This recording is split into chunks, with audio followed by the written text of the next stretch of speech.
Good morning. More than 1 million Uyghur men and women have been detained in a vast network of camps in northwestern China.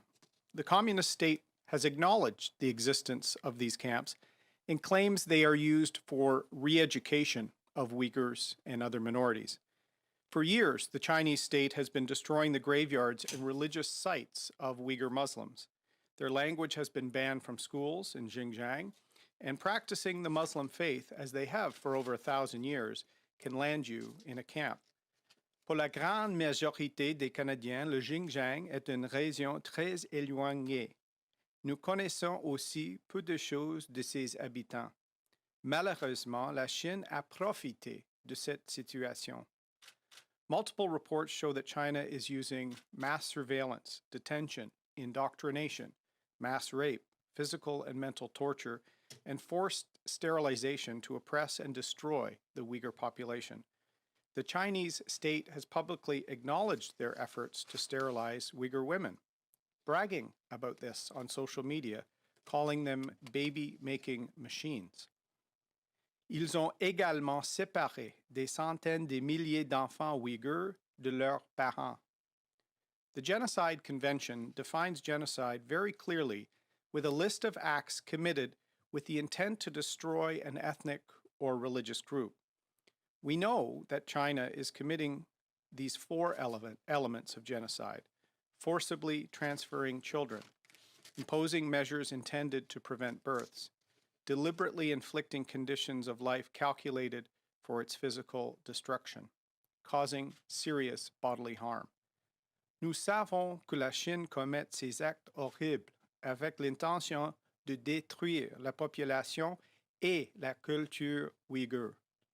This is evident in the massive scale of this undertaking. This is a highly organized, calculated, and expensive operation. Destroying the Uyghurs is a policy of the communist government at the highest levels, one they have invested in a scale that is difficult to imagine. They have built massive detention centers, infrastructure networks to reach them, roads, rail, power lines, water, and sanitation, developed a mandatory smartphone app to track every movement, and deployed it to millions of people in Xinjiang. Dans cet effort, l'État chinois a aussi employé des milliers d'enquêteurs, des gardiens de prison, et même des rééducateurs. Imagine for a moment how many individuals it would take to detain a civilian population of 1 million people. Combien de personnes faut-il pour orchestrer le retrait, voire le kidnapping des centaines de milliers d'enfants de leur famille? How many doctors and nurses would you need to forcibly sterilize tens of thousands of women? How many police would you need to track the every move of civilians? China is acting with the intent to destroy, and they are leveraging the full weight of the state to do so. They have taken the children. They have sterilized the women. They are causing bodily harm. And they are deliberately inflicting conditions to destroy the Muslim Uyghurs. And so I asked Prime Minister Trudeau, how much more evidence of atrocities do you need? Que devront encore endurer les Uyghurs avant que M. Trudeau ne dise quelque chose? Around the world, we have solemnly uttered the phrase, never again. But it falls flat without action. Action, as Elie Wiesel said, is the only remedy to indifference, the most insidious danger of all. Never again demands action before more atrocities are committed. We cannot say never again and turn a blind eye to a government-coordinated system of rape, torture, indoctrination, and forced sterilization. Nous ne pouvons pas rester silencieux face à ces souffrances humaines. Silence only helps those who commit crimes against humanity, never the victims. Today, Canada's Conservatives are calling on the Parliament of Canada to recognize that genocide is currently being carried out by the People's Republic of China against Uyghurs and other Turkic Muslims. We are calling on Prime Minister Trudeau to officially adopt this position. We are calling for an end to silence. Canada may be a small country in terms of our population, but we are a towering giant when it comes to our commitment to defend human rights and dignity. And right now, over 1 million people, half a world away, need us to do just that. Thank you very much. And we'll now take questions, starting with questions on the phone. A quick reminder, as usual, one question, one follow-up. Nous allons maintenant passer à la période de questions, en passant par les questions au téléphone. Un petit rappel, comme à l'habitude, une question de suivi. Opératrice, avons-nous une première question? Thank you. Merci. The first question. La première question est de l'INADIB, la presse canadienne. Please go ahead. La parole est à vous. Oui, bonjour, M. O'Toole. J'aimerais qu'on parle du projet de loi sur l'aide médicale à mourir qui est passé au Sénat. J'ai vu votre communiqué d'hier soir. Vous dites qu'il faut que ça soit encore réétudié en profondeur. Vous savez qu'il y a le 26 février comme date butoir. Alors, je me demandais, est-ce que vous comptez recommencer l'exercice que vous aviez fait quand le projet de loi était aux communes en troisième lecture? Nous sommes prêts d'examiner les changements par le Sénat parce que ce projet de loi, c'est important, c'est primordial pour les Canadiens. Et on a des questions et des inquiétudes pour les plus vulnérables. Et nous sommes prêts de débattre ce projet de loi chaque nuit, cette fin de semaine, pour défendre les intérêts de nos plus vulnérables. Donc, à première vue, est-ce qu'il y a des amendements qui ont été acceptés, qui ont été imposés par les sénateurs, qui ont été votés par les sénateurs, que vous appuyez? Les sénateurs ont changé ou ont proposé quelques amendements pour ce projet de loi et on doit examiner ça. Beaucoup de questions et des moments sur la santé mentale et l'aide médicale à mourir. Et c'est une question importante parce qu'il n'y a pas un accord sur l'inclusion des Canadiens avec la santé mentale ou les blessures mentales. In English, we have concerns about the inclusion of mental health on its own within a state-run assisted death regime. There's been a lot of concerns that the most vulnerable are being not heard in this legislation. The Senate has made several amendments. We're ready to sit at night on the weekend to try and get this right for Canadians. Operator, next question. Thank you. Merci. La prochaine question est de Christian Naël, Radio-Canada. La parole est à vous. Bonjour, M. O'Toole. En vertu d'un projet de loi qui sera déposé aujourd'hui, il y a des changements sur la façon dont on s'occupe des gens qui auront été arrêtés pour possession simple de drogue, qui seront envoyés vers un tribunal spécial pour traiter la toxicomanie au lieu de recevoir une peine minimum obligatoire.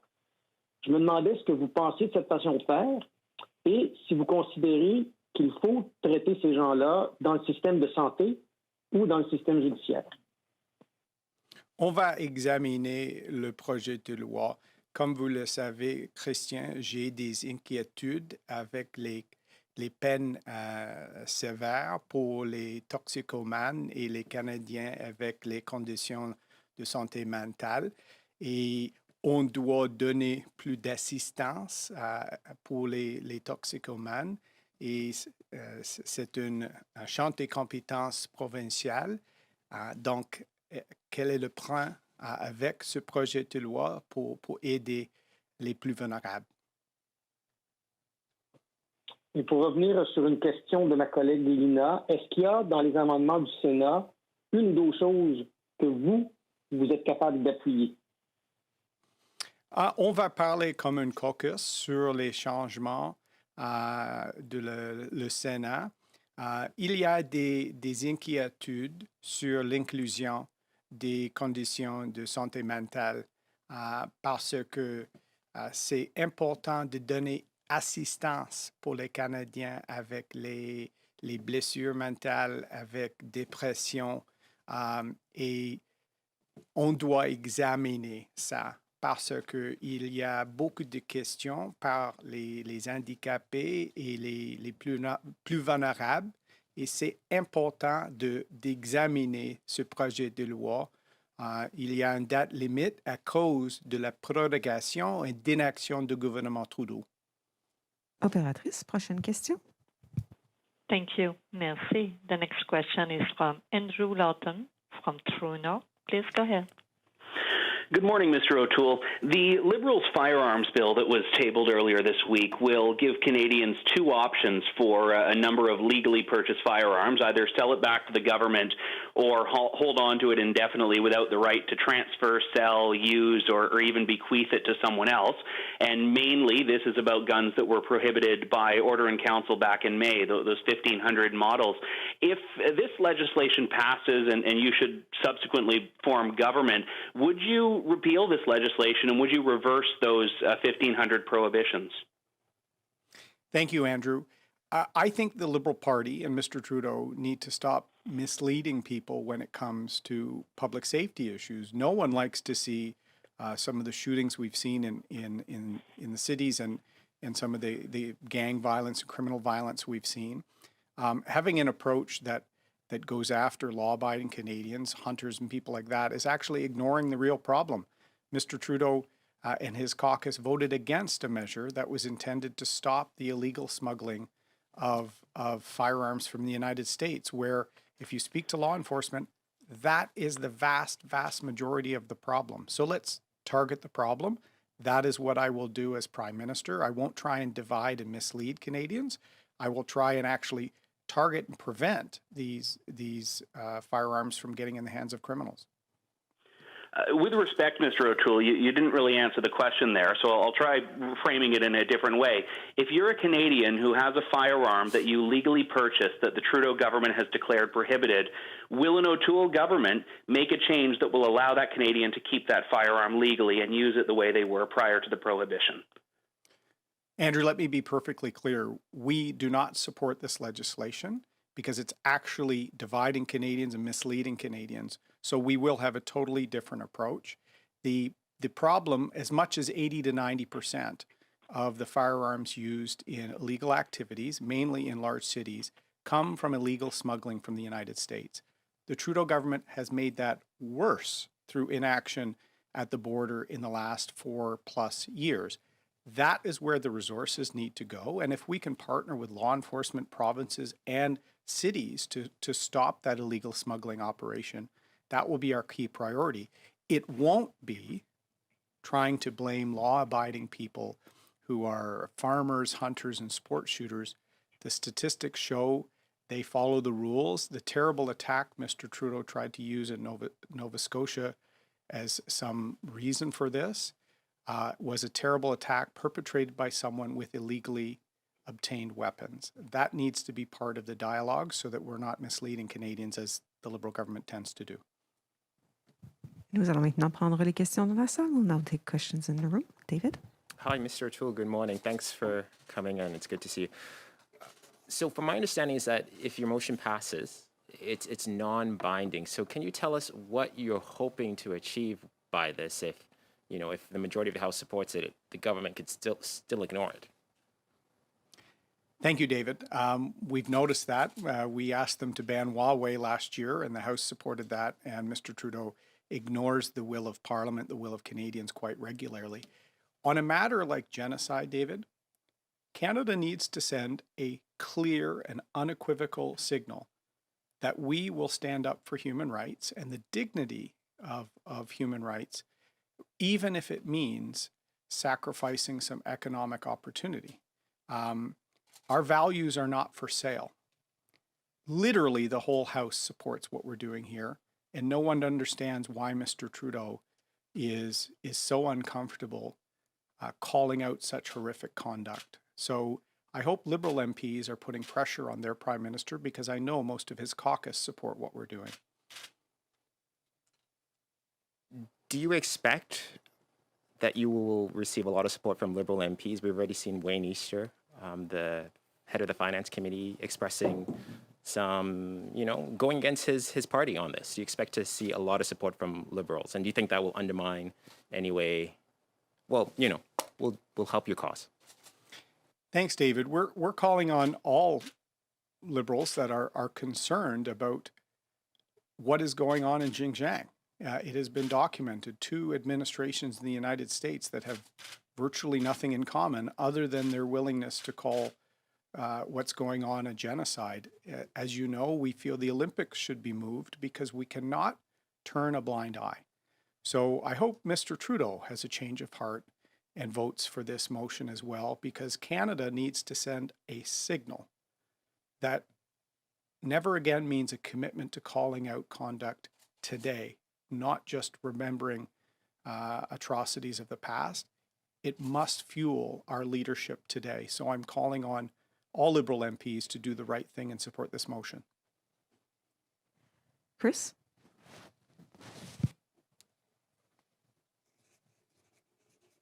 Hi, Mr. O'Toole. Chris Reynolds, Canadian Press. Do you remain committed to scrapping the federal carbon tax?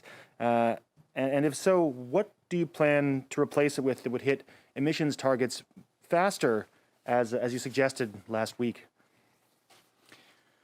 Well, as you know, Mr. Trudeau has changed his approach and the pricing of carbon just recently because he had to admit his own plan was not working. What we really feel is the provincial jurisdiction must be respected here. Many provinces were already either pricing carbon or having strategies for large emitters or cap and trade long before Mr. Trudeau imposed a top-down federal carbon tax. Our first approach will be partnering on programs with the provinces, and we're in the process, Chris, of finalizing our plan that we think will allow Canada to get moving after the COVID economic crisis and reduce emissions.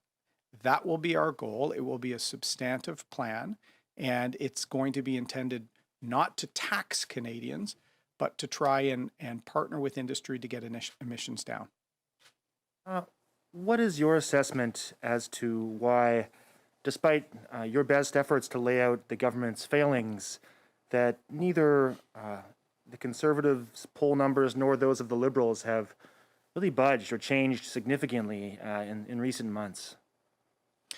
We're in the midst of a crisis, Chris, and Canadians, the only poll or list they're looking at is Canada's descent from 35th to 48th on the list of vaccine deployments. That's what they're concerned about. They're tired of lockdowns. They're tired of being cut off from their families. Small businesses are holding on by a thread. They actually don't want empty promises from politicians like Mr. Trudeau with the sample vaccines before Christmas and then no vaccines virtually in January.